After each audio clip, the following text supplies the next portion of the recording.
Merci à vous d'être avec nous dans ce dernier après-midi du festival Building Beyond dédié à l'adaptation. Donc on va le terminer ensemble.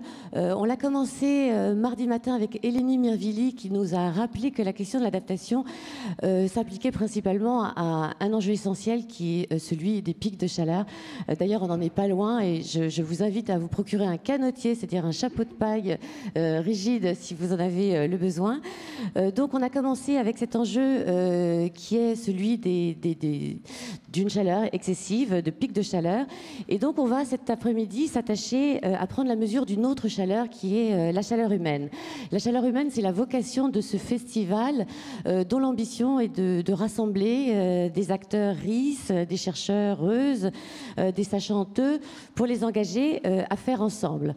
Pour vous engager, vous, public qui êtes ici, peut-être à nouer des liens et à envisager des projets ensemble. Donc moi, je suis Annabelle Agman, la fondatrice de AA, un bureau de production et de communication qui s'attache à faire résonner pratique spatiale et pratique sociale.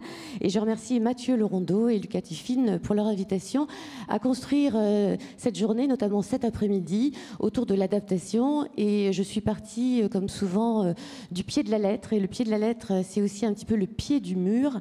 Et s'adapter, c'est faire avec, tout simplement. Car une chose est sûre, l'adaptation se fera en milieu occupé. Alors occupé par quoi?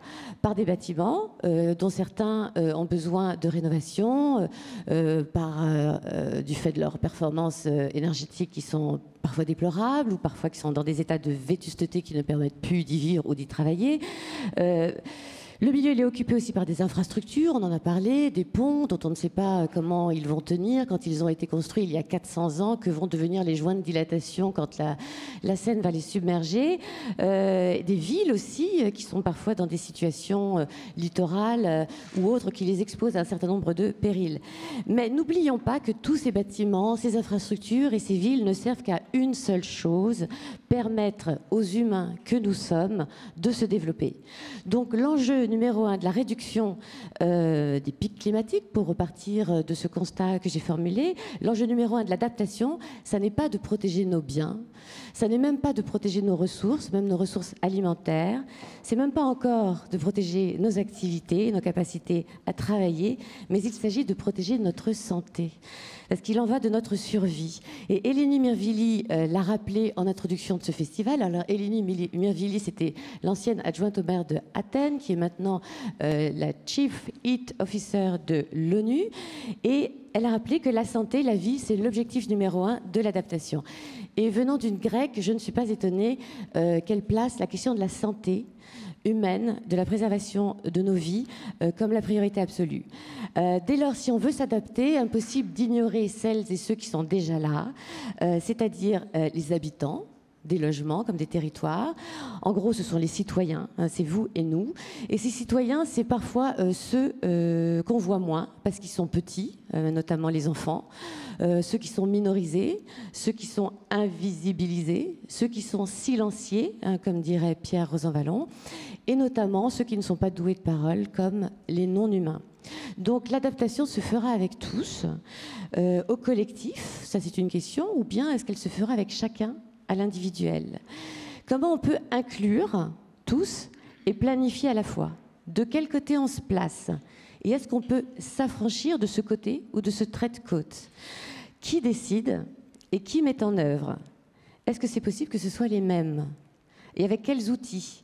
Comment on inclut? Est-ce qu'il s'agit d'expliquer? Est-ce qu'il s'agit de concerter?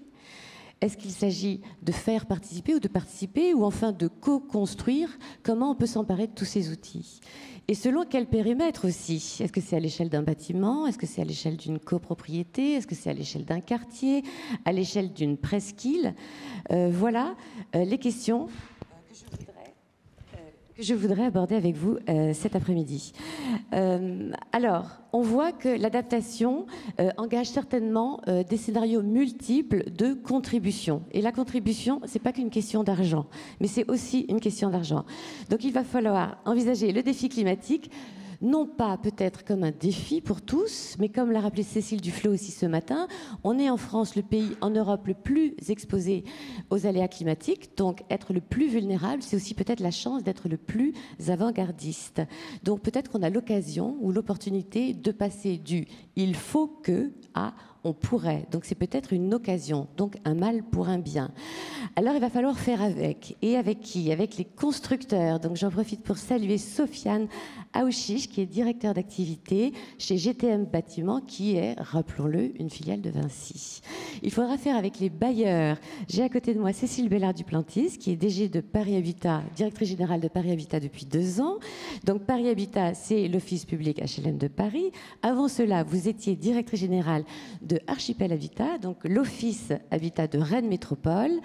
Et Yann Brossa, quand il vous a nommé à Paris, a dit que Cécile Bellard-Duplantis a joué un rôle déterminant en étant très engagée sur les questions d'innovation sociale et de concertation. Donc c'est là qu'on vous attend aussi à Paris.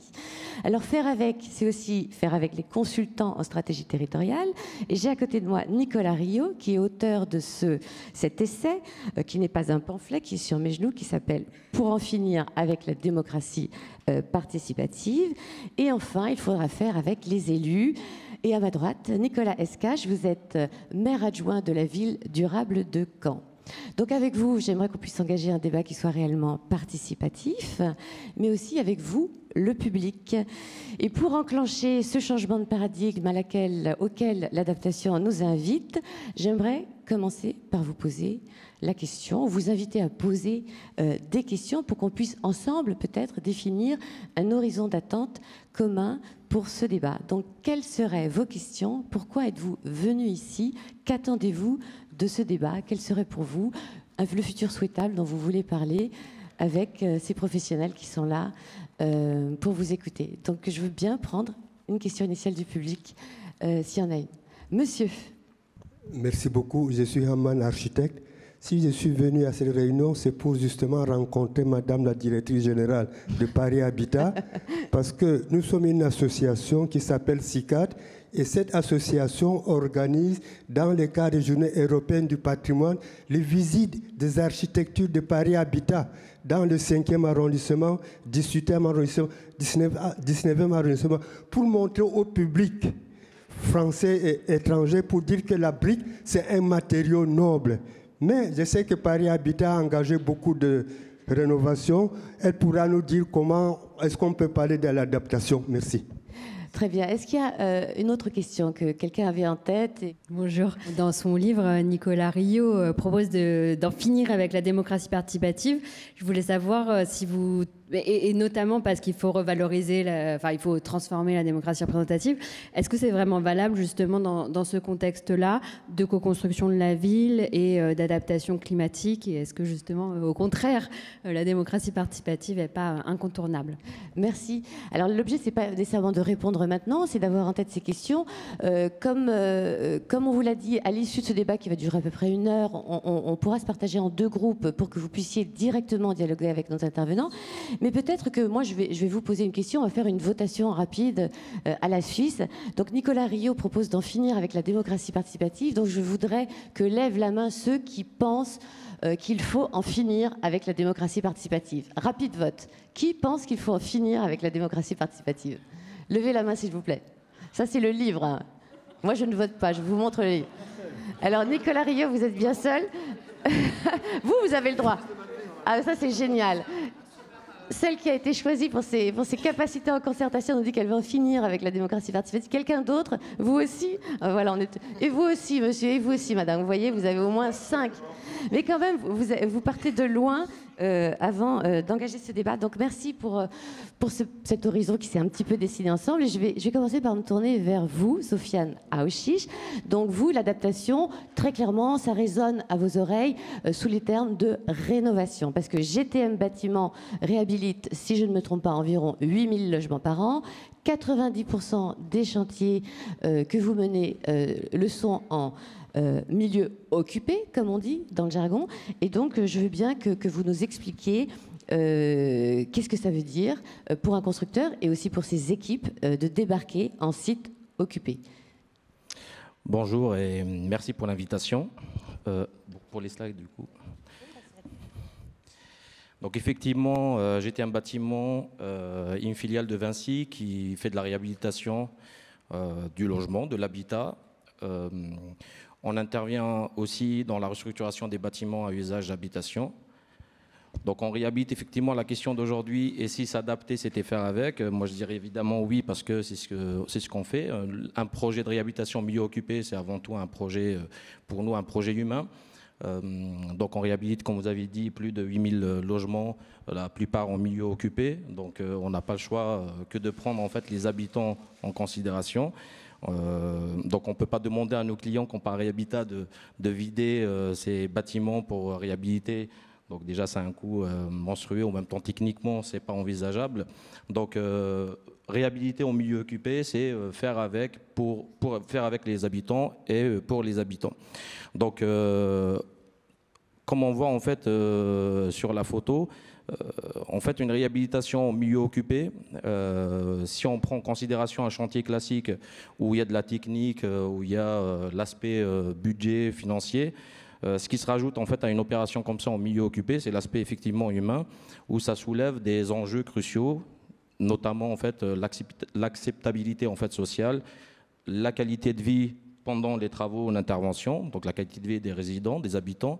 Ensuite, comment on s'adapte par rapport aux horaires et par rapport à la durée des travaux. Et par la suite, on en parlera de comment on s'adapte en fait par rapport aux enjeux climatiques d'aujourd'hui. Donc, si vous pouvez juste revenir à la slide d'avant. On n'a pas le droit. Ah. C'est triché.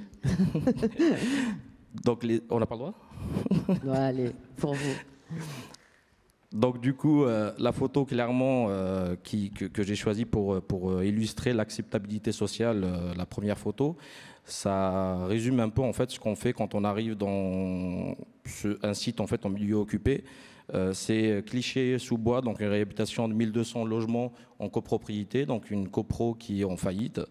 Donc ça s'inscrit dans un plan de sauvegarde. On intervient pour justement faire des travaux d'urgence pour permettre à ces bâtiments-là de vivre encore quelques années avant la démolition d'une partie et de l'autre partie en fait avant une vraie réhabilitation complète en fait du bâtiment. En fait, ce dont vous parlez, c'est ce qu'on appelle la gestion de l'attente. Effectivement. Donc c'est un chantier en fait qui rentre dans le cadre de la gestion d'attente. Donc on arrive sur ce type de chantier où le syndic a été désigné pour gérer ces travaux-là, ne connaissait pas entre parenthèses ses habitants, donc les propriétaires. Sachant que 20% des propriétaires c'était plutôt des marchands de sommeil, 10% c'était plutôt des squatteurs et les autres ils n'avaient aucune idée en fait des habitants. Donc si on dit qu'il ne faut pas prendre en compte en fait les habitants, réellement là on est bloqué, on ne peut pas faire le chantier. Donc on a commencé en fait par faire du porte-à-porte avec une association locale en fait pour essayer déjà d'avoir des portes ouvertes donc, et de mettre un visage aux habitants qui habitent justement ces logements-là où on doit intervenir à l'intérieur. Par la suite, on a fait des pieds d'immeubles pour essayer de les sortir un peu de chez eux et venir en contact avec nous parce que sinon on ne pourra pas non plus intervenir à l'intérieur. Et par la suite, une fois qu'on a eu cette confiance-là en fait, c'était d'organiser carrément en fait des ateliers collaboratifs en fait sur le chantier, par exemple des ateliers pour peindre les parties communes, donc où les locataires venaient avec nos ouvriers à nous et participent en fait à ces travaux-là. Donc, comme je disais auparavant, en fait, il faut vraiment les prendre comme une vraie partie prenante, donc et non pas. Donc, c'est une partie prenante. En fait, c'est des clients pour nous. Donc, effectivement, on a le client principal avec qui on a signé le contrat, mais aussi chaque locataire pour nous, c'est un client, parce que voilà, un locataire content, c'est un locataire aussi qui diffuse l'information en fait aux autres, et c'est un locataire aussi qui remonte l'information aux clients que les travaux sont bien déroulés. Donc on n'a pas le choix que de faire avec. Donc cette confiance-là qu'il faut créer est primordiale pour nous. Donc c'est la clé en fait pour faire un chantier en milieu occupé. Sur un autre site toujours sur la même slide rapidement, sur la maison du projet, donc en parlant d'une maison du projet, c'est sur un site à Persan, avec Val d'Oise Habitat, on intervient sur 1050 logements, sachant que Persan, donc ce chantier-là représente un tiers de la population de la ville, donc il n'y a pas qu'un enjeu pour le client, mais vous imaginez bien même pour la ville, pour la mairie, pour tout le monde, hein. C'est sur ce site-là où on a créé en fait la maison du projet. C'est en fait un lieu de convivialité ou de partage avec les locataires, avec les différents acteurs en fait de ce site-là, les associations. Donc où on crée aussi pareil, on essaye d'animer des ateliers. Le but en fait c'est toujours de créer le lien avec les locataires, avec les habitants, pour permettre justement effectivement d'avoir des portes qui s'ouvrent pour nous pour accéder aux travaux. Et effectivement, après, une fois que les portes sont ouvertes, après maintenant, donc du coup, on passe à la qualité de vie des résidents. Donc ça veut dire quand on intervient chez eux, on intervient en milieu occupé. Ça veut dire que les gens, en fait, le soir même, ils doivent avoir leur douche qui fonctionne, l'électricité qui fonctionne, alors qu'on intervient pour refaire toute l'électricité, tout l'appareillage sanitaire, toute la peinture. Donc c'est pour ça que chez GTM Bâtiment, on a créé en fait un poste ou un métier qui s'appelle chargé relations locataires. En fait, là, on a écrit chargé relations locataires, donc en l'occurrence une femme, mais ça peut être aussi un homme. Hein. Donc, cette chargé relations locataires, c'est vraiment le contact privilégié des locataires sur nos sites. Donc, ça permet en fait déjà d'avoir une personne qui s'occupe des locataires et de centraliser toutes les réclamations et s'assurer d'avoir une réponse en fait à leur donner. Il y a un lieu dédié, donc on reçoit tous les locataires dans un lieu dédié où la personne, cette chargée de relations locataires, connaît quasiment tous les locataires du site. Elle a une relation avec les gardiens aussi du site, ce qu'on parlait tout à l'heure justement, qui est un poste clé aussi pour nous dans une réhabilitation au milieu occupé. Les gardiens connaissent tous les locataires, donc du coup, elle travaille étroitement avec ces gardiens-là. Et donc du coup, ça permet déjà d'avoir une réponse pour le locataire, parce que c'est le plus compliqué pour le locataire, c'est d'avoir une réponse, de ne pas avoir en fait quelqu'un devant à qui en fait on peut se plaindre ou on peut demander des informations. Donc là, elle est identifiée, elle a un numéro de téléphone accessible à tout le monde. Donc du coup, en fait, ça rassure un peu les locataires. Ils savent que voilà, s'ils partent dans leur bureau, ils trouveront la personne ou elle est joignable en fait au téléphone. Et parmi en fait les choses qu'on peut mettre en place, qu'on met en place d'ailleurs en collaboration avec les clients, c'est les logements de courtoisie. À défaut de libérer, de vider tous les logements, donc on met à disposition des logements et des espaces de coworking. Donc du coup, ça soulage un peu les locataires. Donc ça permet en fait ceux qui travaillent chez eux en télétravail ou ceux qui ne travaillent pas du tout, de s'isoler un peu du bruit qu'on peut avoir sur une opération comme ce qu'on fait. Donc, quand je dis ça aussi, c'est que la transparence dans la communication est importante parce qu'il ne faut jamais dire qu'on va faire des travaux sans bruit, sans gêne, donc ça n'existe pas, hein, sans poussière, ça n'existe pas du tout. Mais par contre, on peut dire, voilà, pour ceux qui le bruit peut-être est insupportable, venez, on peut vous mettre à disposition des casques anti-bruit. Donc il y a le logement de courtoisie, donc on donne en fait les solutions. Donc on cite les problématiques qu'on peut avoir, mais on donne en parallèle en fait les solutions qu'on peut mettre en place pour améliorer un peu le quotidien de ces habitants. Ensuite, le troisième volet dont je voulais parler, c'était les horaires. Comment on s'adapte en fait, comment adapter plutôt les horaires d'intervention et les durées des travaux. Pour cela, donc, il y a ce qu'on appelle les états des lieux, hein, qu'on fait en fait individuellement pour chaque locataire, pour chaque logement. Donc, où on rentre, on prend le temps de discuter avec le locataire. Le but, effectivement, c'est d'avoir une relation un peu personnalisée, parce que quand on fait des réunions publiques, effectivement, le public en général, il n'y a que quelques personnes en fait qui osent poser des questions. Donc là, c'est on donne quasiment une demi-heure, 40 minutes pour chaque locataire où il peut s'exprimer, il peut donner en fait, il peut poser toutes les questions et à nous aussi en fait d'avoir toutes les informations en fait nécessaires à notre intervention. Numéro de téléphone, présence d'une personne âgée dans le logement, quelqu'un qui travaille la nuit donc il doit se reposer un peu le matin, enfant de bas âge dans le logement. Donc tout ça en fait ça permet d'adapter un peu, de personnaliser notre intervention. Et du coup, après, ça permet de faire les avis de passage que vous voyez en fait sur la photo, avec un planning en fait, en essayant de mettre en fait ce qu'on disait tout à l'heure en fait un cycle logement, c'est-à-dire d'enchaîner toutes les interventions dans le logement pour essayer de gêner pendant 2 semaines, 3 semaines le locataire, mais que ça déborde pas trop en fait au-delà de ces 3 semaines-là. Et ensuite, le volet environnement et emploi, effectivement.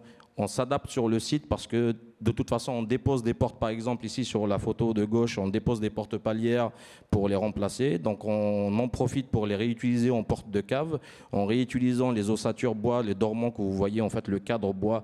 Ça, c'est un cadre, en fait, de l'ossature de bardage existant qu'on dépose et qu'on réutilise, en fait, pour permettre de poser la porte palière. Et par la suite, quand on dit adaptation et essayer de faire le minimum minimum de gêne en fait aux locataires, c'est aussi ce qu'on voit sur la photo de droite avec Monsieur Elie Mawad qui s'assoit qui se repose sur la balle en carton. La balle en carton qu'on voit en fait, ça représente une benne de 15 mètres cubes à 20 mètres cubes de carton. Donc si on n'utilise pas la presse à carton, on évacue une benne de 15 mètres cubes, alors que quand on utilise une presse à carton, donc on réduit le volume, donc on compresse en fait le carton, on se retrouve avec une balle de 250 kg. Donc concrètement, ça veut dire quoi? Ça veut dire au lieu d'évacuer 15 camions, donc on évacue uniquement un seul camion. Donc cela permet en fait de réduire le nombre de camions évacués, donc la nuisance sonore, la pollution, donc tout ça rentre en fait dans c'est ce qu'on met en place en fait sur nos différents chantiers. Peut-être, voilà. Merci. Donc on se rend compte que la question de l'adaptation dans la rénovation de copropriétés qui parfois réunissent presque 1000 habitants, n'est-ce pas, Sofiane, sur des grandes échelles, il y a quand même une porte d'entrée qui est l'entrée individuelle. Vous nous avez parlé comment vous essayez de rentrer en relation avec chacun des locataires individuellement pour vous adapter à leurs horaires, à leurs contraintes, etc. Donc ce qui m'amène à me tourner vers vous, Cécile Bellard-Duplantis. Paris Habitat, c'est un très très gros bailleur, c'est un des principaux bailleurs de France. Il existe depuis plus de 100 ans. Donc pour les patrimoines que Paris Habitat a construit lui-même, ils sont parfois vieux de 105, 110 ans, donc ils sont nécessairement en besoin de rénovation parce qu'ils sont vieux tout simplement, ou parce qu'ils auraient été construits pour répondre à des familles, des usages qui ont bien évidemment extrêmement évolué. Mais aussi parfois vous avez acheté des patrimoines encore plus anciens. Donc vous, la question du patrimoine et comment on le transmet, comment on le fait vivre, c'est votre entrée. Mais j'aimerais bien qu'on reste sur cette question ce que vous proposez du logement collectif, mais en fait, vous avez affaire à une somme de locataires individuels. Donc, est-ce que l'adaptation, donc les enjeux d'adaptation des bâtiments auxquels vous êtes confrontés actuellement, est-ce que c'est la question de faire avec le locataire individuellement, comme vous nous avez montré, Sofiane, que vous vous appliquez à trouver des procédés pour le mettre en œuvre, ou est-ce qu'il s'agit de faire avec le collectif des habitants? Je pense que ça va être une des dialectiques qui va nous occuper cet après-midi, cette dialectique individuel, qu'est-ce que j'ai à gagner, qu'est-ce que j'ai à perdre, et collectif, qu'est-ce qu'on a à gagner et perdre collectivement. Donc le locataire est-il un habitant comme les autres, et je veux bien vous entendre sur la manière, les outils conceptuels et peut-être pratiques que vous avez trouvés pour résoudre cette question de l'individuel au collectif qui s'applique au locataire. Bon, je vais essayer. La question est vaste. Bonjour à tous et merci également de m'avoir invité pour ce temps d'échange. Alors, j'ai envie de répondre de façon un peu indirecte à la question, ce qui fera d'ailleurs le lien avec la question qu'a posée monsieur tout à l'heure. C'est-à-dire que je ne sais pas dire si le locataire HLM est un habitant comme un autre, mais ce que je sais, c'est que le bailleur social n'est pas un bailleur comme un autre, et que le patrimoine HLM n'est pas un patrimoine comme un autre. Et je reviendrai, pour le définir, à ce qu'en disait Louis Besson lorsqu'il était secrétaire d'État en charge du logement il y a une paire d'années.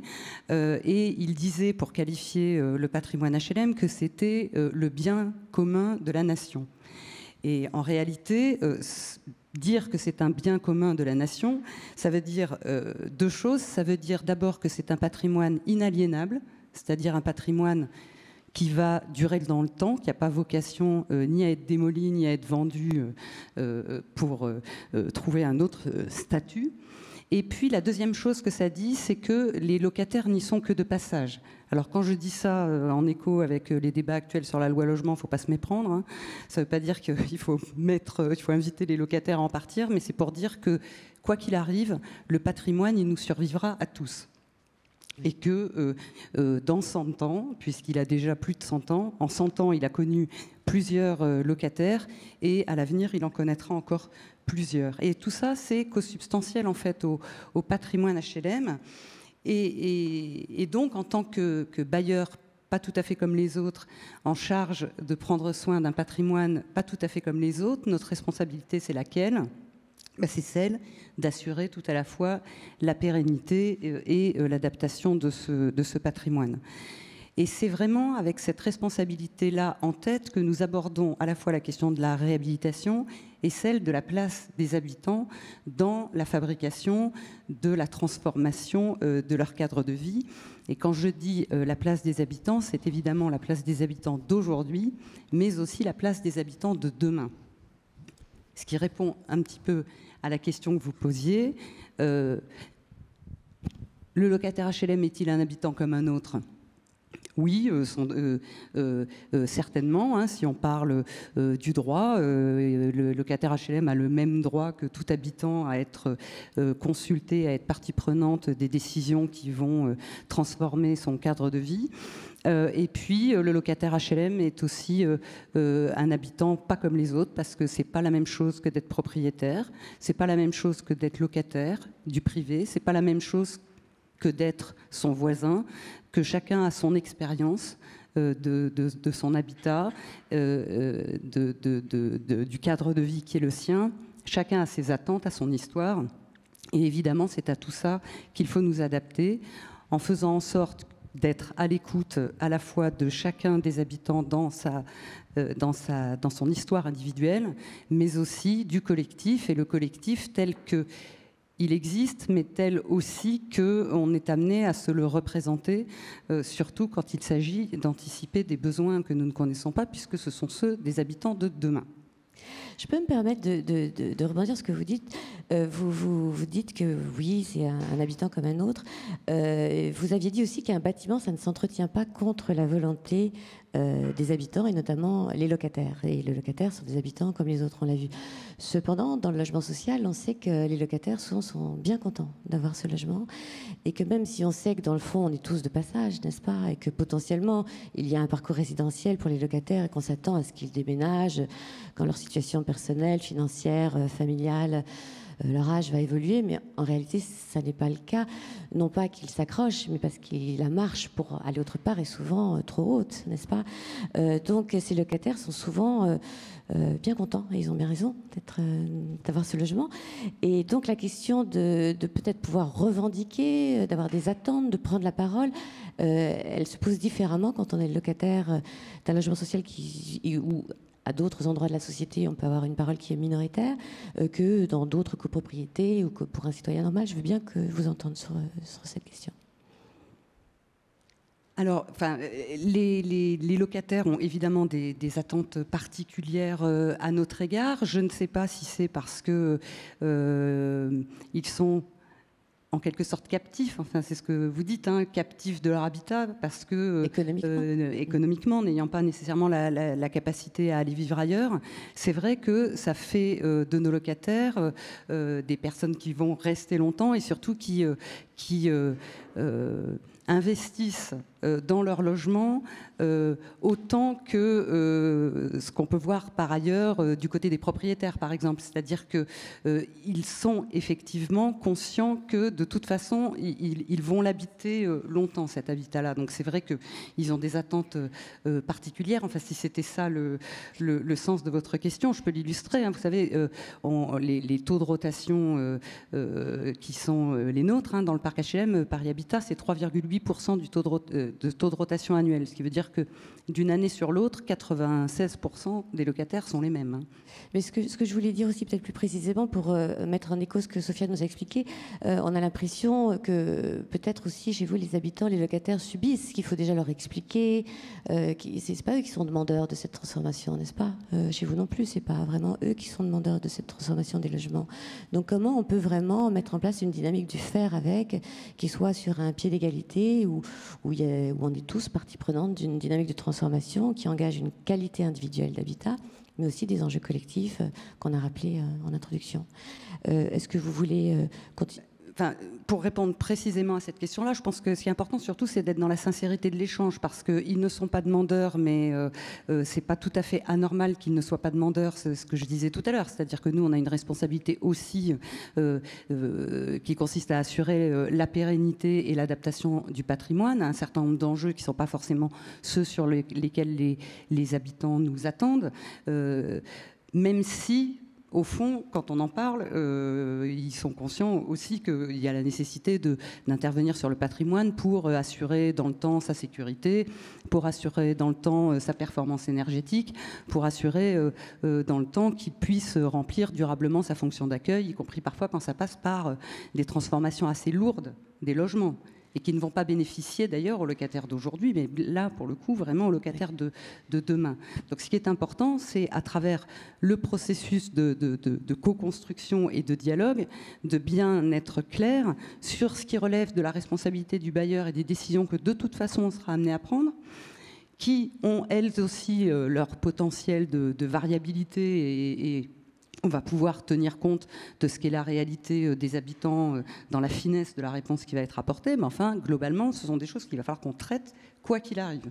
Et puis, il y a par ailleurs toute une série de dimensions sur lesquelles, là, on peut être davantage dans la satisfaction des attentes des habitants du site, parce qu'au fond, ces attentes-là pourront être satisfaites sans que ça remette en cause ou sans que ça hypothèque le reste du projet. Peut-être que vous pouvez revenir ou nous expliquer peut-être en détail, en prenant exemple sur une ou deux opérations, toutes ces logiques de coproduction qui sont à l'œuvre chez Paris Habitat. Parce que je le rappelais que vous êtes fait une expérience à Rennes et que vous êtes arrivé à Paris aussi avec la volonté d'imaginer ensemble des habitats, soit dans un cadre de production d'habitats neufs, dans le cadre de transformation. Par exemple, actuellement, il y a un projet qui est la transformation de la Tour des Poissonniers, donc un héritage des années 50-60, logement familial qui va être transformé en logement pour étudiants, dans lequel vous avez engagé une dynamique de coproduction avec des étudiants futurs. On a des exemples à Saint-Vincent-de-Paul d'habitats de transformation ou de neufs futurs qui sont faits en intégrant les demandes des locataires. Vous avez aussi les transformations de ce qu'on appelle les HBM, donc ces patrimoines qui sont plus anciens. Peut-être expliquez-nous concrètement comment on fait avec les locataires un projet futur, non pas simplement transformé pour des raisons concrètement énergétiques, une porte à changer, des vitrages, une façade, mais comment on imagine un futur désirable avec des locataires d'un parc HLM.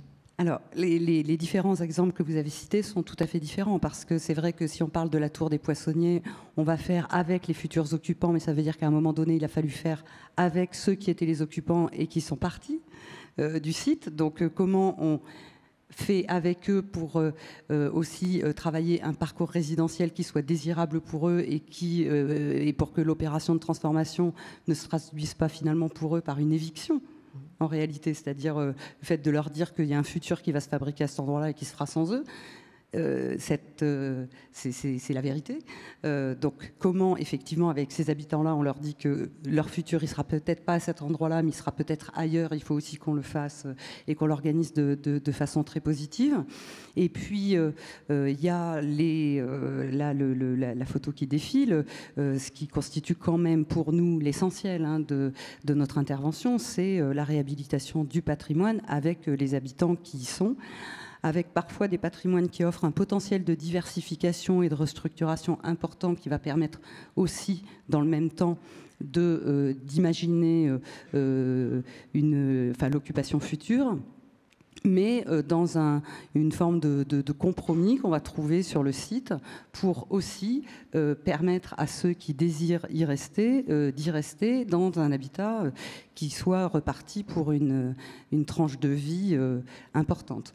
Et donc, concrètement, la participation des habitants, elle va se jouer sur différents registres. C'est-à-dire que... je disais tout à l'heure qu'on a un rôle particulier en tant que bailleur HLM parce que le patrimoine, il dure au-delà de nous. On s'inscrit dans un temps qui nous dépasse. Mais bailleur HLM, c'est aussi un rôle à la fois de maître d'ouvrage et de gestionnaire. Et donc c'est vrai que la participation des habitants, elle va trouver, et je dirais assez facilement à s'organiser, et je ne vais pas redire ce que Sofiane a dit, mais on a effectivement une belle illustration de la façon dont on peut travailler avec les habitants sur les projets de transformation du cadre de vie. La question est de savoir, pour nous, comment on arrive à travailler 2 autres dimensions dans le même temps, ou plus largement d'ailleurs. C'est la dimension de la gestion, c'est-à-dire comment on fait pour que la participation des habitants, elle ne se limite pas à dire ce qu'ils veulent pour leur cadre de vie, mais ce qu'ils veulent aussi en termes de gestion de proximité, en termes de relations au quotidien avec nous, en termes d'appropriation aussi de ce qu'est la vie courante des immeubles. Et puis, il y a un 3e registre qui me paraît important sur la participation des habitants, c'est la participation à la gouvernance. Alors le terme est un peu fort et puis il est sans doute aussi critiquable que celui de la démocratie participative de tout à l'heure, mais c'est que on a quand même un certain nombre d'instances de décision plus ou moins locales ou plus ou moins centrales dans nos organisations, et la question de la place des habitants dans ces processus de décision-là qui ne touchent pas qu'à leur environnement immédiat, mais même à ce qu'est le pilotage global de l'action de Paris Habitat, c'est un sujet aussi très important pour nous. Merci. Cécile, on reviendra tout à l'heure dans la conversation avec vous. Alors, je vais me tourner vers vous, Nicolas Escache. Donc, vous êtes maire adjoint de la ville durable de Caen. Cette ville appartient elle-même à l'agglomération qui s'appelle Caen-la-Mer. Donc, on voit que les horizons se dégagent. Alors, faire avec, c'est un leitmotiv de votre action en tant qu'élu.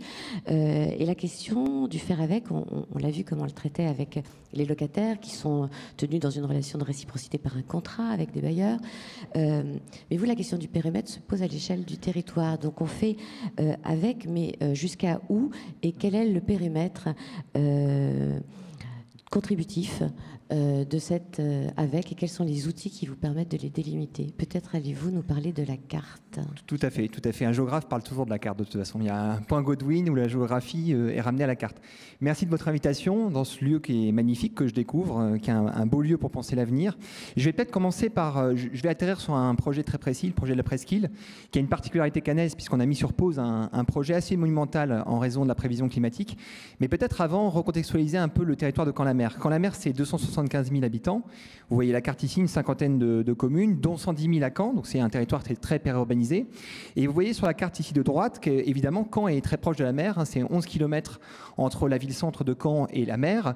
Et le lien, ce corridor naturel entre Caen et la mer, se fait à travers un réseau hydrographique, à travers à la fois l'Orne et puis un canal du 19e. Et on voit bien ici le degré de fragilité et de connexion et d'interdépendance finalement entre la ville de Caen et le centre de la ville de Caen et la partie littorale. Avec aussi sur Caen-la-Mer, on le voit ici, 10 km sur le littoral, donc c'est une zone assez importante avec ici trois communes que l'on voit, 4 communes, Ouistreham, Colleville, Hermanville et Lyon-sur-Mer. Donc Caen, finalement, si on passe sur la diapo suivante, c'est un peu urbanisé autour d'une forme de sablier, c'est-à-dire qu'on a d'un côté des voies d'eau qui mènent à la mer, que ce soit le canal ou l'Orne, et de l'autre, on a un espace finalement de prairies qui n'a pas été urbanisé, et un espace de marais, qu'on appelle les marais de l'Orne et de la Noé, et qui vont jusque vraiment dans l'hypercentre. On a un hippodrome dans l'hypercentre, et après, vers le sud, on a un espace qui n'est pas urbanisé, ce qui fait qu'on a une ville quasiment en amphithéâtre, avec au nord les voies d'eau qui ramènent à la mer, et au sud, un espace faiblement urbanisé. Et qu'est-ce qui est au centre ? Qu'est-ce qui est au centre de ces deux espaces, un espace finalement assez stratégique, c'est la presqu'île. Alors la presqu'île qui est faussement appelée la presqu'île, parce qu'en fait c'est presque une île, vous voyez ici cette forme de presqu'île entre le canal et l'Orne, et on a créé un canal de dérivation que vous apercevez peut-être ici, et qui a créé finalement la pointe presqu'île, qui est une forme d'île. Cette presqu'île, c'est une zone de friche, c'est une zone qui a accueilli des activités industrielles, des activités d'entrepôt, des activités portuaires, donc c'est un classique, on trouve un peu la même chose par exemple à Lyon, avec le traitement qui a été fait de la presqu'île de Lyon. C'est une zone donc forcément à enjeu, et en 2010, la ville de Caen, avec 2 autres communes, la ville d'Hérouville-Saint-Clair que vous voyez ici et la ville de Mondeville, a décidé, à juste titre, de réinvestir ces friches et d'en faire un espace à la fois de construction de logements, j'y reviendrai, un espace aussi culturel et puis un espace de redensification, puisqu'on est vraiment dans un espace là à proximité directe de l'hypercentre et à proximité directe de la gare, et donc très bien connecté au reste du territoire. C'était même, quelques années après 2010, 2010 un projet d'intérêt majeur au niveau national, et donc un projet qui avait vraiment une exemplarité assez forte. Le plan guide avait été réalisé par MVRDV, et le projet comprenait 300 hectares, donc c'était un projet assez monumental, 10 km de front d'eau, donc il y avait un travail sur les berges qui allait être réalisé, 2900 logements rien que sur Caen, 16 000 m² à peu près d'activité culturelle et puis 3 200 m² de surface commerciale. Et le projet avait été pensé comme un écoquartier, déjà à l'époque, avec une élévation, une surélévation. On avait évidemment le PPRM qui prévoyait de toute façon une prévision 60 cm plus 20, et on avait surélevé les logements d'1 mètre. Donc on avait pris une marge de précaution en quelque sorte. On avait concentré aussi les centralités sur les points hauts, par exemple les parties commerciales, et puis on avait un espace public qui prenait à peu près 60% de l'espace de la presqu'île, avec une grande partie végétalisée, un travail qu'on voit sur le plan guide ici, hein, avec les offsets, avec ce qu'on appelle le bocage urbain, avec des dalles végétalisées, avec des cœurs d'îlots verts, et avec un parc qu'on aperçoit ici, le parc des Rails. Et le projet avait recueilli toutes les autorisations environnementales successives, donc tout était au vert finalement pour mener ce projet dans le cadre des documents du plan de prévention des risques multiples. Pourtant, en 2023, on a décidé collectivement, avec le maire Joël Bruno, de mettre ce projet sur pause, malgré le fait que ce projet, je l'ai rappelé, hein, était conçu comme un écoquartier et vraiment, sur plein d'aspects, y compris l'aspect social, on pourra peut-être y revenir, était un projet relativement novateur. Alors, les raisons de cette mise sur pause sont multiples. D'abord, on a la chance en Normandie d'avoir un GIEC normand. Et ça, c'est très intéressant parce que ça permet d'affiner vraiment sur l'aspect local et régional les chiffres qu'on a à notre disposition. Et le GIEC normand a attiré notre attention sur le fait qu'à l'horizon 2100, ce n'était pas évidemment une prévision d'1 mètre qui allait être envisagée, mais plutôt 1,80 m, 2 mètres de montée des eaux. Et donc, nos prévisions, il fallait évidemment les réévaluer. Deuxième chose, c'est qu'on avait dans le plan de prévention des risques multiples, qu'on avait intégré dans nos réflexions d'urbanisme, pris en compte les événements intenses et peu fréquents. Or, la question qu'on s'est posée, c'est quoi vivre au quotidien dans un espace sous l'eau ? Tous les jours. Comment on vit concrètement dans cet espace-là ? Et le fait d'anticiper cette vie quotidienne et de se faire avec l'eau finalement tous les jours nous a amené à anticiper les choses de manière un peu différente. Troisième élément, c'est aussi le fait que cet espace-là, il ne pourra pas être protégé durablement, ni par l'endiguement, ni par des solutions fondées sur la nature, type par exemple débordements latéraux. On pourrait imaginer effectivement, ce qui pose d'ailleurs d'autres problèmes d'alliance territoriale, est-ce qu'on sacrifie des communes pour d'autres ? Est-ce qu'on sacrifie des activités pour d'autres ? Au nom de cet espace-là, même si on était amené en amont à avoir des débordements latéraux, notamment des voies d'eau, on pourrait que retarder le processus, peut-être de 30-40 ans, mais on ne pourrait pas éliminer l'effet de baignoire, qui d'ailleurs se passe des deux côtés, parce qu'il y a l'effet de baignoire de la remontée bien sûr des eaux, mais il y a l'effet de baignoire des précipitations de l'autre côté, qui font aussi monter l'eau. Donc ni endiguement ni solution sur la nature ne sont jouables. Et puis cet espace, malgré tout, il faut pouvoir l'utiliser pour retarder les choses, parce que derrière, vous avez, alors je ne sais pas si la carte suivante le montre, je pense qu'il y a un zoom sur la carte suivante. Voilà, derrière vous retrouvez là la pointe presqu'île, vous avez l'ensemble de l'hypercentre ancien et le quartier reconstruit. Et évidemment, ces espaces-là sont directement menacés, parce que c'est des points bas de la ville. Et derrière, vous avez aussi la gare et les connexions ferroviaires. Donc, ni plus ni moins, la question de la presqu'île et la question, au fond, de la connexion, de l'accessibilité de Caen par le train. Et la possibilité, d'ici à 2100, c'est-à-dire une vie humaine, hein, de pouvoir accéder au territoire par le train. Alors, la mise sur pause de ce projet, il a engendré plusieurs enjeux, que j'ai classés en 4 enjeux. D'abord, des enjeux de connaissance. On a mis sur pause le projet, mais on a lancé une étude hydraulique qui porte sur l'ensemble de la vallée de l'Orne, sur la basse vallée de l'Orne, qui prend en compte à la fois la submersion, les inondations, les remontées de nappes, mais aussi qui cherche à terme à modéliser le multirisque, c'est-à-dire à prendre en compte aussi la surchauffe, les questions de précipitation, les carrières, parce qu'on est sur des zones aussi de carrières avec des enjeux d'effondrement. Caen a été construit et connu pour la pierre de Caen jusqu'en Angleterre. Vous savez qu'une partie des monuments de Londres ont été construits en pierre de Caen. Et donc on a un sol aussi qui est extrêmement problématique. Et puis il faut pouvoir aussi amener des connaissances avec une connaissance du microclimat local. Ce que nous disent par exemple les géographes qui travaillent avec nous, c'est que la brise de mer qui arrive sur Caen a des propriétés rafraîchissantes, mais qu'elle est interrompue par l'urbanisation, par l'industrie, et qu'il faut pouvoir favoriser cette brise de mer parce qu'elle a un rôle dans le rafraîchissement.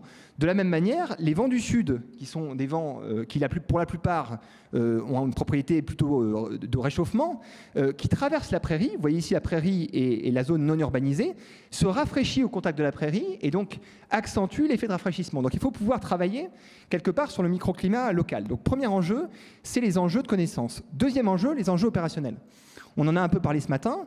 Enjeux opérationnels, c'est les enjeux liés à la définition d'un modèle économique, d'un modèle assurantiel. Il est évident que mettre sur pause un projet comme ça repose la question des modèles économiques de la collectivité.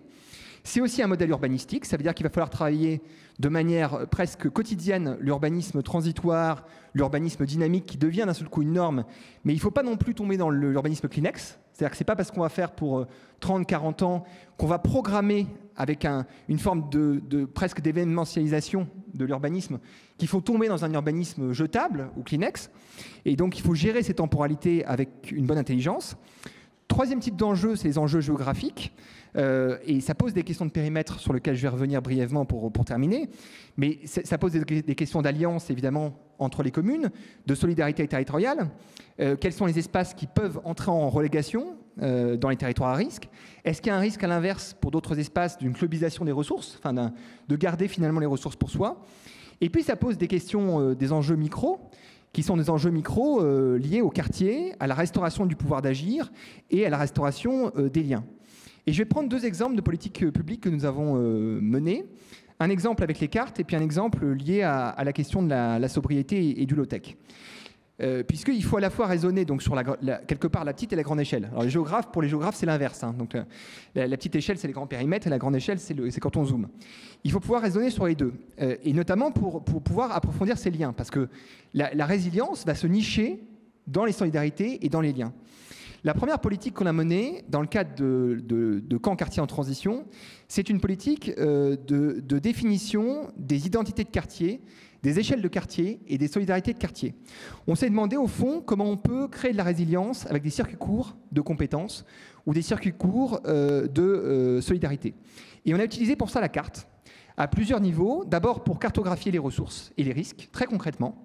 Donc on a réalisé un diagnostic cartographique subjectif. On a travaillé avec les habitants dans différents quartiers pour aller chercher quels sont les points de refuge, les points de jonction, les compétences qui peuvent exister. Et donc, ça nous a donné un point de départ. Deuxième élément de la carte, c'est la carte comme co-construction. Au fond, quand on va chercher des solutions, comment on peut utiliser le fond de carte comme un élément de conciliation, un élément de mise en débat, un élément aussi de dépassement des conflits ou des contraires. Et enfin, la carte qui accélère, c'est-à-dire on voit les projets progressivement s'accumuler et la carte crée une dynamique, crée un élan et elle nous assure aussi une représentativité de l'ensemble du territoire parce que sur la carte, on peut voir quelles sont les zones qui sont particulièrement robustes et les zones qui restent à renforcer. Et je finis sur le deuxième exemple. Deuxième exemple de ce qu'on a lancé, c'est un exemple dans le cadre d'un POPSU. Donc vous êtes, je pense, nombreux à connaître les programmes POPSU, qui sont des programmes nationaux qui croisent de manière assez intéressante la recherche et l'action publique. Et on a mené, dans le cadre d'un programme POPSU, un travail dans les quartiers, notamment dans les quartiers de QPV, sur la question de la résilience et de la frugalité. Au fond, dans les quartiers de QPV, il y a de la frugalité qui s'opère de manière relativement naturelle. Alors parfois, ça se couple à la grande précarité ou la grande pauvreté, mais il y a une précarité, il y a une frugalité qui s'opère.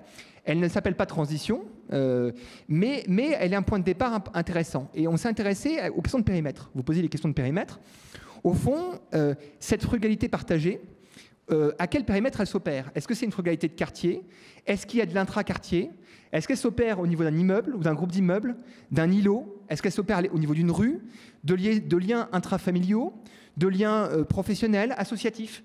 Et on va cartographier, au fond, ces communautés-là, leur périmètre, leur portée aussi, et on va vouloir s'engouffrer dans ces périmètres-là pour aller accompagner ces mouvements-là.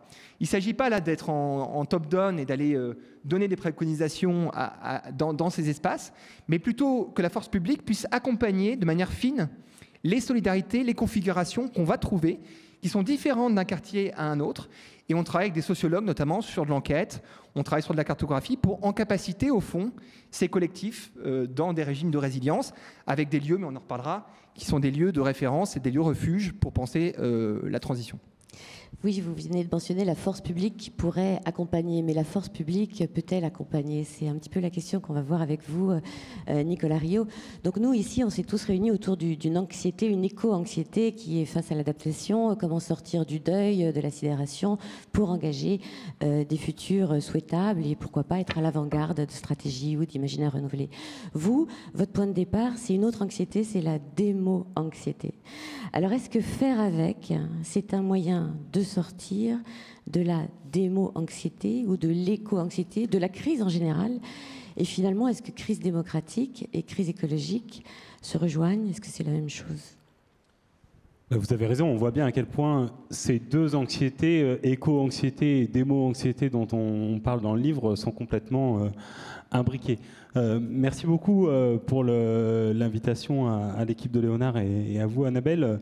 Ravi de partager un peu nos réflexions issues de ce livre écrit avec Manon Loisel avec vous. Alors, je ne vais pas réussir en 5 minutes à vous résumer les 160 pages et à vous dire comment on est arrivé à cette conclusion un peu déconcertante, mais peut-être essayer de le faire en repartant de la question que vous posez là, de l'adaptation au dérèglement climatique. Et pour le faire vite et de manière un peu caricaturale, nous, la conclusion à laquelle on est arrivé, c'est que finalement la démocratie participative a un peu tendance à prendre le problème dans le mauvais sens, en se focalisant sur l'expression des citoyens. Et de fait, la plupart des dispositifs de participation citoyenne consistent à faire parler les citoyens dans des réunions publiques, sur des plateformes en ligne, lors d'un grand débat ou d'une convention citoyenne. Alors que nous, on est convaincus que le problème, ou ce qui mérite d'être travaillé, c'est l'écoute des institutions, ou leur surdité, si on le prend sous l'angle plus du problème, quoi. Et en disant, c'est en fait davantage de ce côté-là que ça bloque, qui est aussi un moyen de remettre chacun face à ses responsabilités, en disant la crise démocratique, elle relève davantage d'une responsabilité des institutions. Et quand on dit institution, on pense à la fois pouvoir public au sens large, mais on y intègre aussi les bailleurs, et pas là où la démocratie participative vient un peu faire reposer insidieusement cette responsabilité sur les citoyens, qui participeraient pas assez, seraient pas assez impliqués dans la vie démocratique, etc., etc. Et au fond, en se disant, ce qu'il faut travailler, c'est quelle est la capacité de nos institutions collectives à se mettre à l'écoute des habitants dans leur diversité, j'y reviendrai après, se mettre à l'écoute de leurs besoins et finalement une capacité à se mettre à leur place.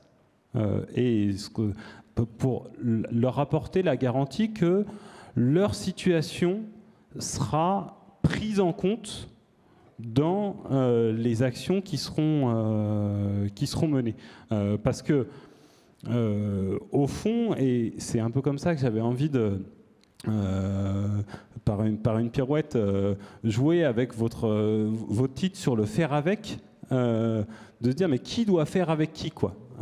Et qu'on a tendance immédiatement par réflexe à se dire comment les institutions, les bailleurs sociaux, les collectivités locales vont faire avec les habitants.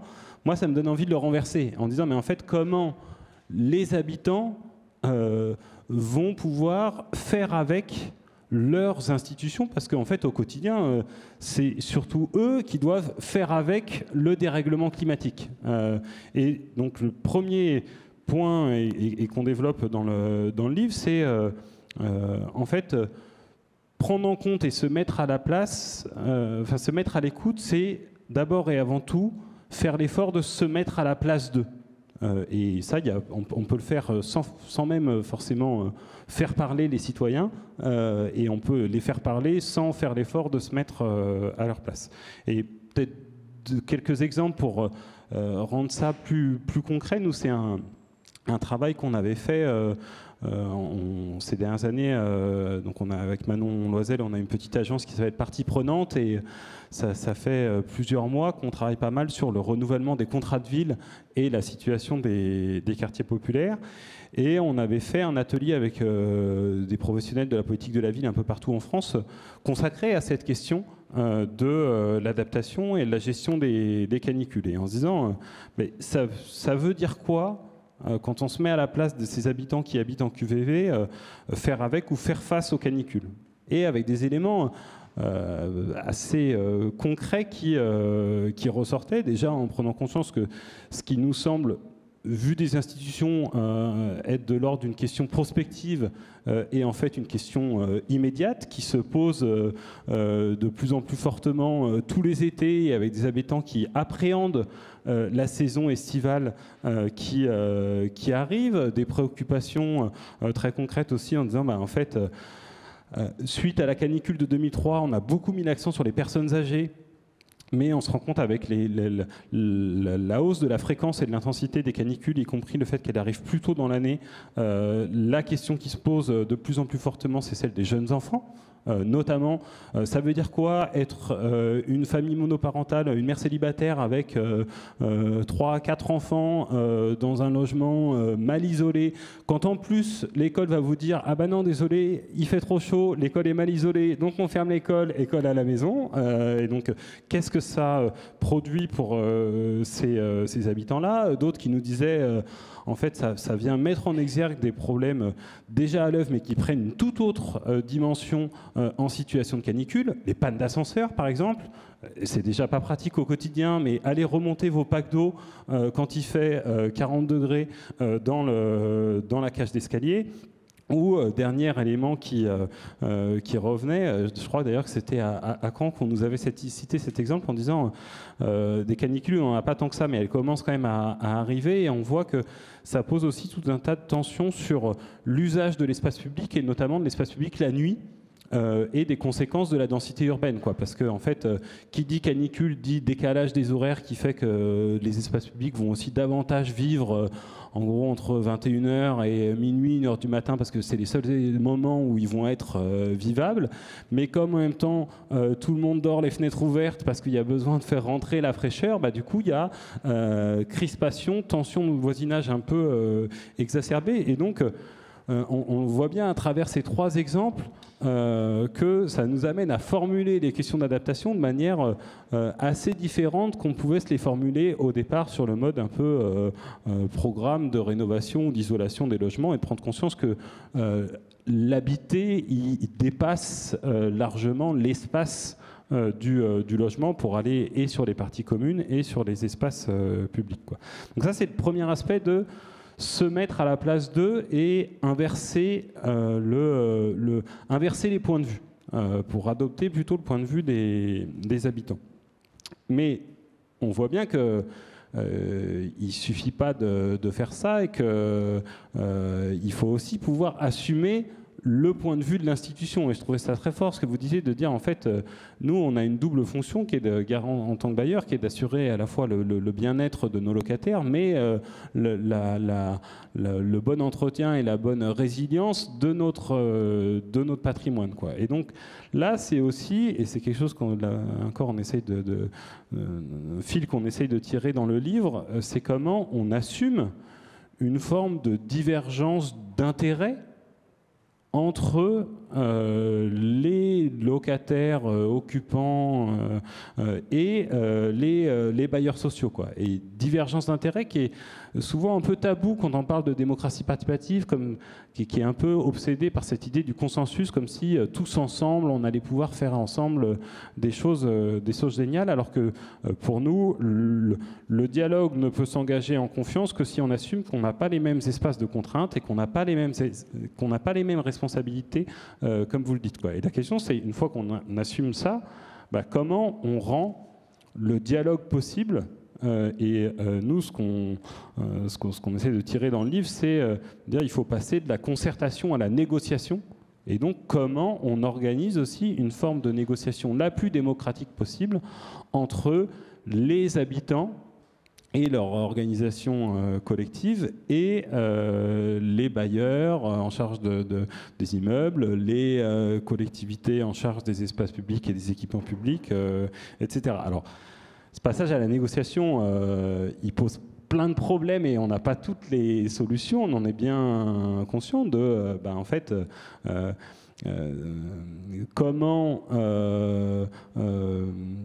quels sont les interlocuteurs du bailleur côté locataire et habitant? Est-ce que les amicales de locataires sont encore en capacité aujourd'hui de représenter les habitants dans leur diversité? Et on sait bien que non, mais pour autant, nous, on reste convaincus de la nécessité d'avoir des instances qui se font les représentants et les porte-paroles des collectifs de locataires. Et donc on voit bien comment on revient à une question qui est en fait une question de démocratie représentative et pas uniquement une question de démocratie participative. L'enjeu, c'est pas uniquement de les faire participer, c'est de s'assurer que leurs intérêts soient pris en compte et donc qu'il y ait des acteurs capables de faire valoir leurs intérêts, faire valoir leurs droits dans une forme de négociation avec les institutions, négociation qu'on retrouve aussi sur une question des temporalités.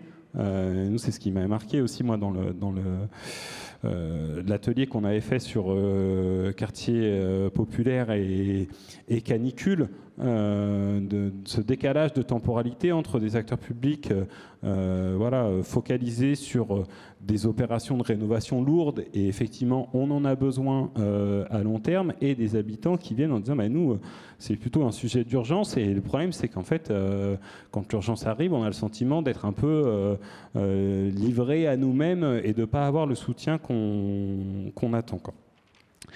Et puis il y a un troisième élément, et je conclurai là-dessus, qui est la question de la prise en compte des inégalités. Parce que depuis tout à l'heure, je et on dans le débat répète les habitants, mais ce qu'on dit nous dans le livre, alors plutôt en l'appliquant à les citoyens, c'est de dire les habitants, ça n'existe pas. C'est comme l'opinion publique.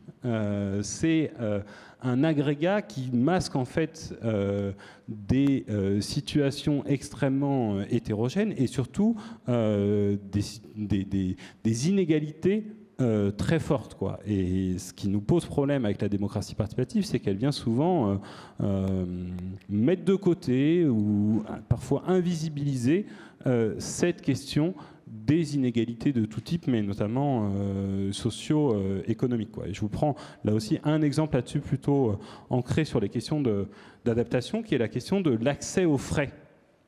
Et ça, c'est quelque chose qui est venu dans le travail qu'on mène un peu avec la métropole de Lyon, qui s'apprête à réviser son PCAET en l'axant plutôt, donc son plan climat, en essayant de l'axer sur la question adaptation, et qui pour ça se dit tiens, on pourrait faire une convention citoyenne pour penser avec les habitants cette stratégie d'adaptation. Et donc nous, on questionnait avec eux sur quels sont derrière la stratégie adaptation, les sujets potentiellement conflictuels qu'il faudrait mettre en délibération avec les citoyens, ou en tout cas dans un débat public démocratique. Et la question qui est revenue assez fortement, c'est celle de la climatisation, parce qu'on s'aperçoit que, alors à Lyon, je crois que c'est 20% des logements qui sont déjà équipés de climatiseurs individuels. Les prévisions, c'est que ça soit assez vite le double. Ce qui nous est, c'est que ça devient aussi un peu la norme dans les nouveaux logements qui sortent. Sauf qu'on voit bien à quel point la climatisation est un révélateur des inégalités. Non seulement parce que ça a un coût, et que ce coût, il est souvent plutôt reporté sur l'occupant que sur le bailleur, que ça soit sur l'installation, mais surtout sur le fonctionnement des climatiseurs dans un contexte où on connaît l'évolution des prix de l'énergie et ce que ça peut amener en termes de précarité énergétique. Donc, c'est-à-dire qu'il y a un certain nombre de personnes, notamment dans les quartiers populaires, qui n'y ont pas accès. Non seulement ils n'y ont pas accès, mais ils vont se retrouver à subir les conséquences des climatiseurs de ceux qui y ont accès, qui viennent accentuer ces effets de réchauffement, quoi. Et donc un peu en tirant ce fil-là, nous, moi, alors, étrangement, la métropole de Lyon n'a pas complètement, à ce stade, repris l'idée, mais moi je me dis, là, il y a un vrai sujet de controverse démocratique à mettre en débat avec les citoyens, mais aussi avec les élus et les différentes parties prenantes du débat démocratique local, mais qu'à un moment de se dire, faut-il interdire la clim au niveau individuel, pour montrer que, en fait, parce que quand on parle d'adaptation, on parle beaucoup investissement public, toutes les mesures et toutes les bonnes pratiques que les collectivités pourraient déployer, mais l'action publique, c'est d'abord et avant tout de la régulation publique. Et donc de mettre aussi en avant ces enjeux de régulation, et cette régulation de la climatisation me semble être un bon sujet.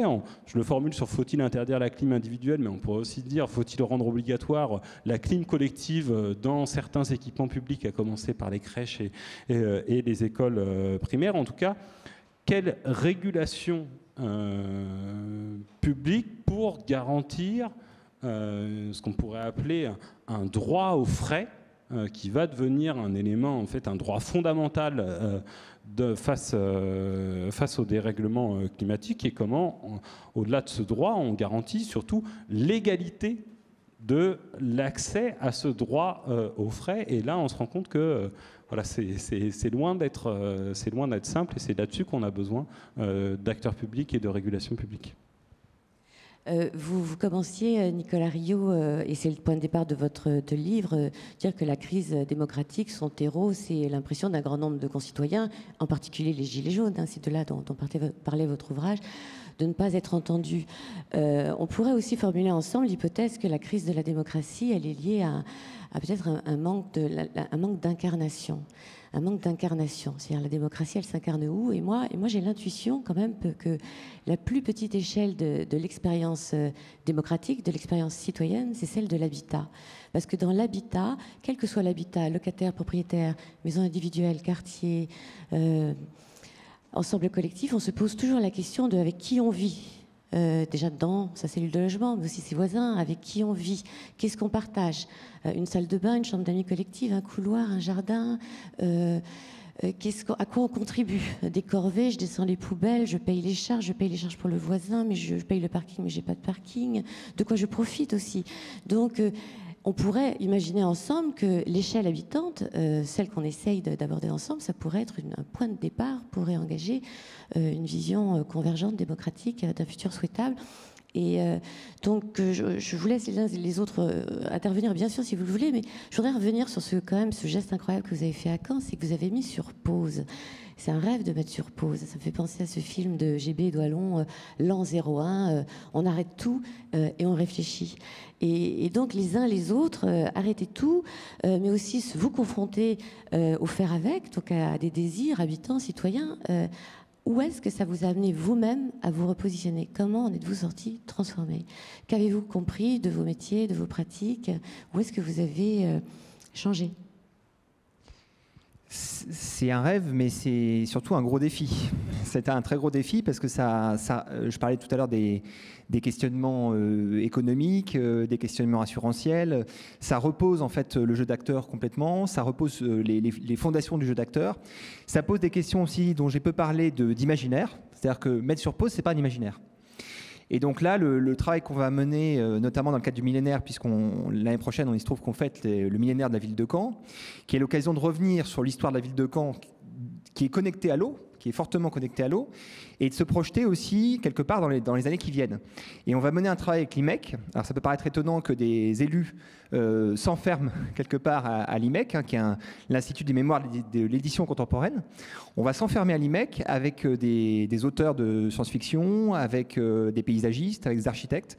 Et l'idée, c'est de se dire, au fond, c'est quoi une projection dans un imaginaire de la ville qui ne passe pas par le grand projet, le futur grand projet, puisqu'il y avait cet imaginaire aussi dans la ville extensive, d'aller toujours plus loin dans une projection vers un nouveau projet, vers une zone à investir.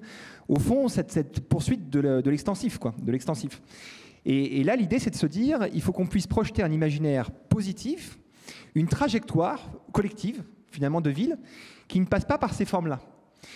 où les centralités ne sont pas celles-ci, où peut-être les voies, les canaux de connexion sont peut-être des sentiers, où les espaces de centralité deviennent des parcs résilients, où l'habitat prend une forme différente, où on fait des deuils successivement, mais on est attaché quand même au milieu. Donc, et puis les mots pour le dire, c'est-à-dire comment on le dit de manière non segmentante.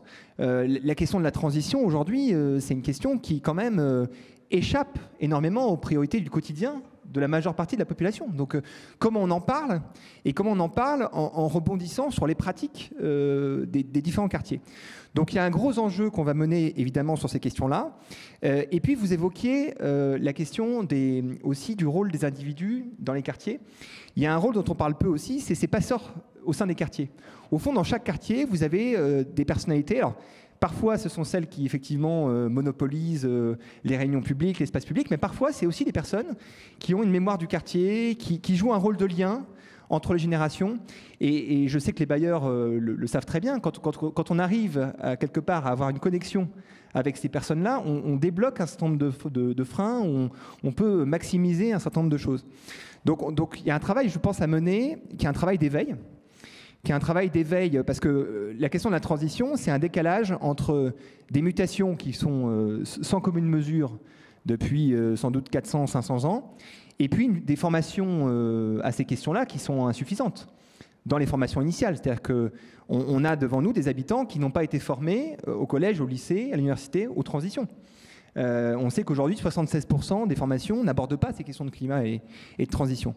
Donc la question, c'est d'arriver à trouver les bons relais et de maximiser la question finalement de l'éducation populaire aux questions d'adaptation par à la fois les formations initiales, mais aussi par les Living Labs, par des espaces, effectivement, des centres socioculturels où on peut maximiser des réflexions, des débats sur ces questions-là, par la possibilité de croiser les points de vue. Et je pense que c'est comme ça qu'on arrive finalement à ce que la chose... le rêve qu'on a, c'est que la question de la transition devienne banale. C'est qu'elle soit tellement intégrée que ça devienne un sujet quotidien. Tout comme les Japonais ont un rapport au séisme qui est devenu tellement intégré. Alors évidemment, quand la magnitude est trop forte, ça change les choses. Mais un séisme d'une magnitude raisonnable, pour un Japonais, ça devient un événement.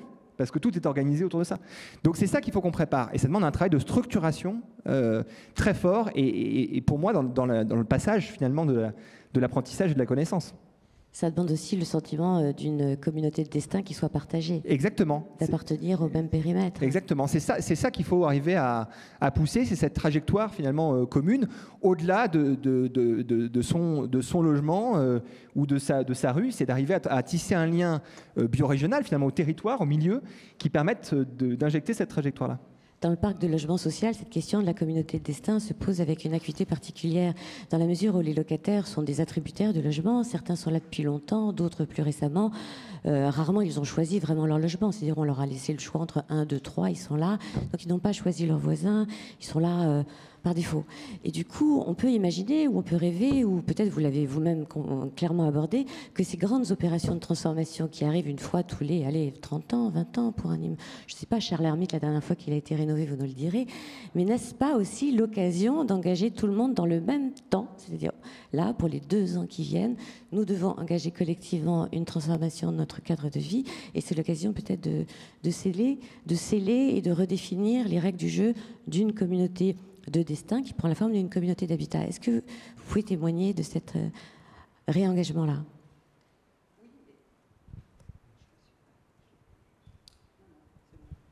Là, ça y est, c'est bon. Oui, oui, vous avez raison, ça constitue des moments qui sont importants et qui peuvent permettre de fédérer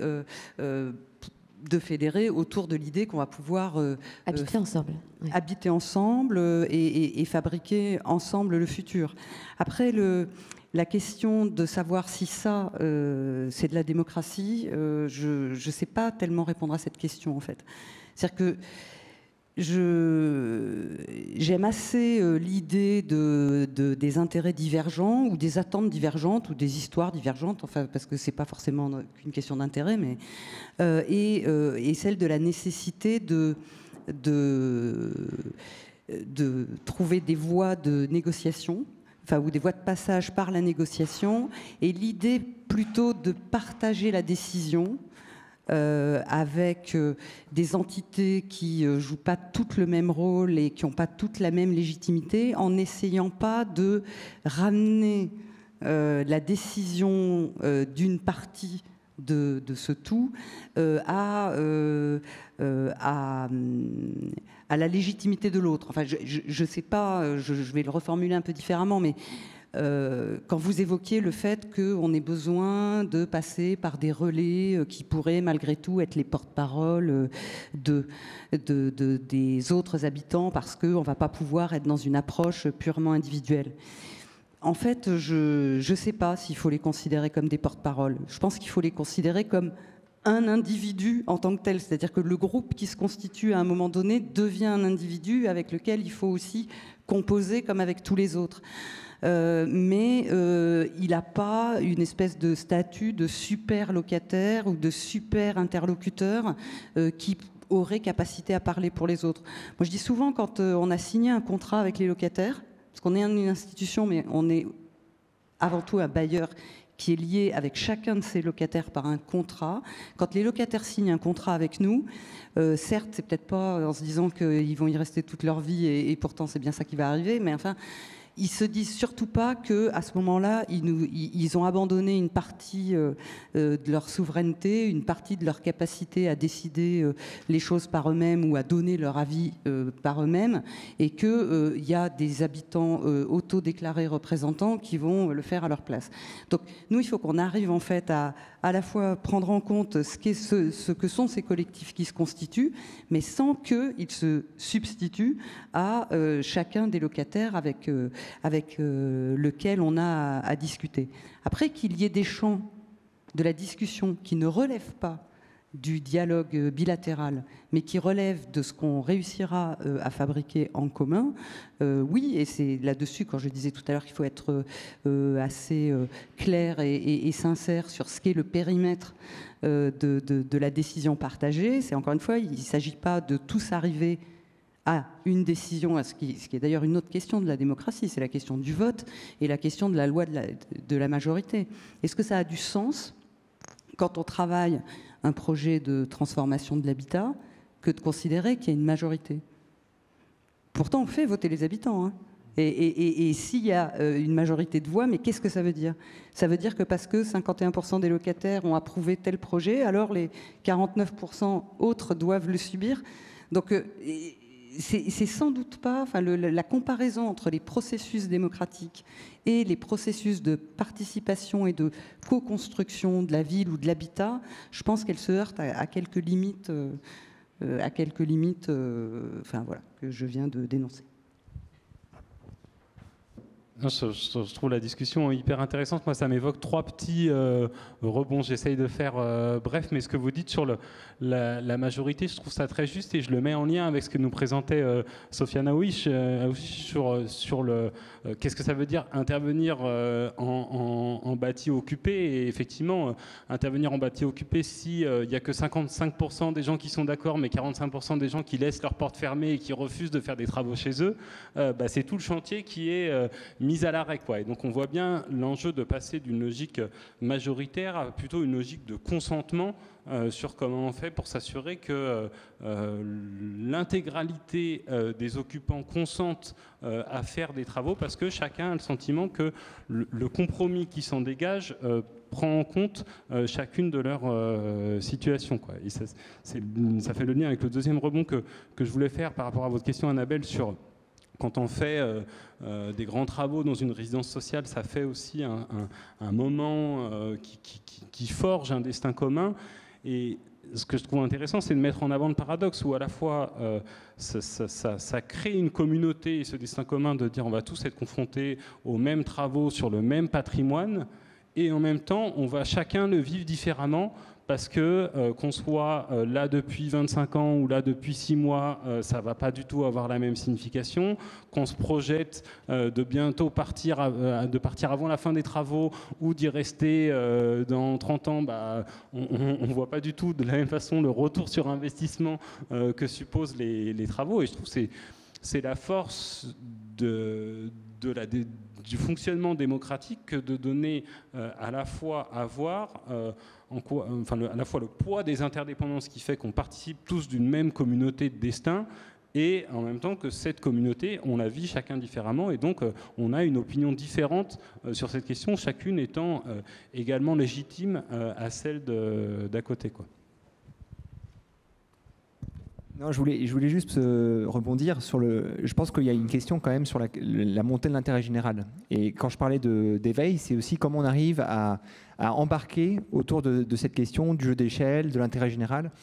Parce que dans la participation, il y a aussi l'effet NIMBY qui prend une place. Peut-être vous préciser ce que c'est. Not in my backyard, pas chez moi. Au fond, ce qui revient régulièrement dans les réunions publiques, c'est d'accord, tel aménagement, mais ma place de parking, mais le bout de ma rue, etc. Et il faut quand même arriver, je pense, et c'est tout l'enjeu de l'enseignement, au fond, de la maîtrise d'usage, de l'aménagement, d'une démocratie de l'urbanisme plus ouverte, d'arriver à faire comprendre ces contraintes. Et nous, on est passé par un médium, enfin, on évoquait la question de la carte, mais la question de la carte, elle est intéressante pour ça, parce que quand on travaille, par exemple, sur une voirie, ce qui est un espace extrêmement conflictuel et en même temps un espace essentiel pour la résilience, parce que à la fois végétalisé, arboré, les espaces de voirie, c'est essentiel pour créer des continuités écologiques et pour rafraîchir les espaces. Mais globalement, quand on a 12 mètres de voirie, qu'on doit faire passer des voies cyclables bidirectionnelles à 3 mètres, qu'on doit conserver des trottoirs généreux à plus d'1,50 m, donc mettons 2 mètres, on fait passer des convois exceptionnels éventuellement, on a le sous-sol qui va conditionner aussi avec les réseaux, etc. Quand on est devant une carte, on se pose ces questions-là. La place de parking, si on l'enlève, on peut faire ça. Si on la maintient, on ne fait pas ça. Là, juste à côté, vous avez un parking souterrain. Pourquoi vous ne l'utilisez pas? Vous avez un garage devant chez vous. Pourquoi vous sortez la voiture? Ça pose plein de questions et ça objective les choses. Et à un moment, ça oblige à sortir de son intérêt particulier. Parce que face au dessin de la carte, on ne peut pas rester braqué. On est obligé de concerter ou de concilier.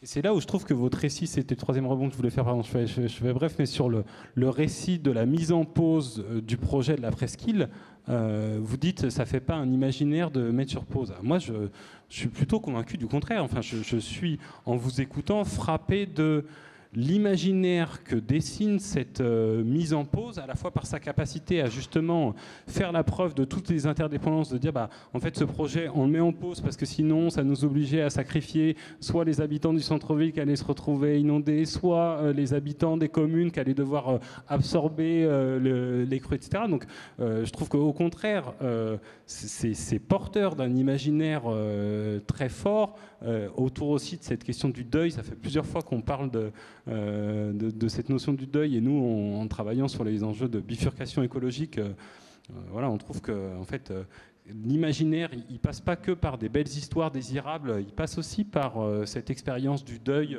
qu'on vit pour l'instant sur le mode de l'éco-anxiété, chacun de son côté, et qu'on peut aussi réussir à vivre de manière plus collective et plus positive. Donc moi je trouve que à la fois la décision de le mettre en pause et la façon dont vous le racontez est en termes d'imaginaire assez puissant. Et je voulais juste préciser un élément sur les passeurs. Mon propos n'était pas de dire effectivement qu'ils avaient valeur représentative. Bien évidemment, on voit bien toutes les limites qu'aurait une telle représentation. Mais plutôt qu'il y a aussi sous-jacente aux questions représentatives des sociabilités dans lesquelles des têtes de pont peuvent être extrêmement intéressantes dans le passage de l'information, dans la diffusion justement de l'accès à la connaissance. Et c'est plutôt dans ce sens-là, c'est-à-dire dans la capacité que ces têtes de pont ont à partager de la connaissance ou à partager de l'information, qu'on peut utiliser en fait ces réseaux-là. Oui, c'est en cela que l'expérience habitante engage de l'humain, du désir, le sentiment d'appartenance à une communauté de destin ou d'habitat, et qu'elle nous ramène à un désir souhaitable collectif, donc à ce qu'on est, c'est-à-dire des humains qui craignent la chaleur et qui ont envie que leurs enfants puissent vivre potentiellement sur cette planète. Donc on va rester entre humains, mais je vous propose qu'on en fasse 2 groupes. Donc on va continuer dans des débats plus précis autour de questions-réponses. Un groupe va aller avec Nicolas Rio et Nicolas Escache. pour aborder les enjeux du faire avec sur des échelles démocratiques ou territoriales plus larges. Et un autre groupe pourra continuer avec Cécile Bellard-Duplantis et Sofiane Aouchiche sur des questions plus liées au patrimoine, à sa transformation et aux rencontres qu'on peut imaginer avec ceux qui sont là. Merci à vous cinq. Je pense qu'on peut vous applaudir déjà.